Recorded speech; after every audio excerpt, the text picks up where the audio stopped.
मैं कुछ दान कर सकूं।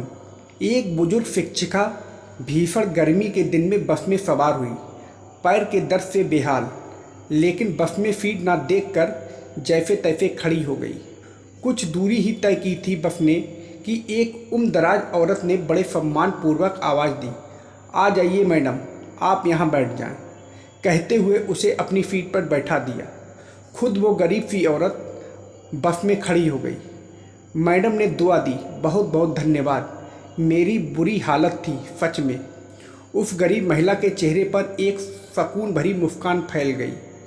कुछ देर बाद शिक्षिका के पास वाली सीट खाली हो गई, लेकिन महिला ने एक और महिला को, जो एक छोटे बच्चे के साथ यात्रा कर रही थी और मुश्किल से बच्चे को ले जाने में सक्षम थी, को सीट पर बिठा दिया। अगले पड़ाव पर बच्चे के साथ महिला भी उतर गई।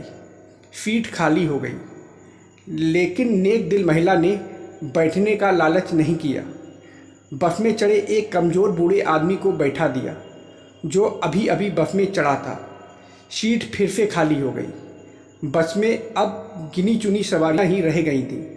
अब उस अध्यापिका ने महिला को अपने पास बिठाया और पूछा, सीट कितनी बार खाली हुई है, लेकिन आप लोगों को ही बैठाते रहे, खुद नहीं बैठे, क्या बात है? महिला ने कहा, मैडम, मैं एक मजदूर हूँ, मेरे पास इतने पैसे नहीं हैं कि मैं कुछ दान कर सकूँ, तो मैं क्या करती हूँ कि कहीं रास्ते में पत्थर उठाकर एक तरफ रख देती हूँ, कभी किसी ज़रूरतमंद को पानी पिला देती हूँ, कभी बस में किसी के लिए सीट छोड़ देती हूँ।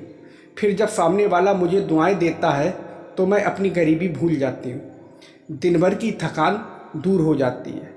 और तो और जब मैं दोपहर में रोटी खाने के लिए बैठती हूँ ना, बाहर बेंच पर, तो ये पंछी चिड़ियाँ पास आके बैठ जाते हैं, रोटी डाल देती हूँ छोटे छोटे टुकड़े करके। जब वे खुशी से चिल्लाते हैं तो उन भगवान के जीवों को देखकर मेरा पेट भर जाता है। पैसा धेला ना सही, सोचती हूँ दुआएं तो मिल ही जाएंगी ना, मुफ्त में फ़ायदा ही है ना, और हमने लेकर ही जाना क्या है यहाँ से। शिक्षिका अवाक रह गई। एक अनपढ़ सी दिखने वाली महिला इतना बड़ा पाठ जो पढ़ा गई थी उसे। अगर दुनिया के आधे लोग ऐसी सोच को अपना लें तो धरती स्वर्ग बन जाएगी।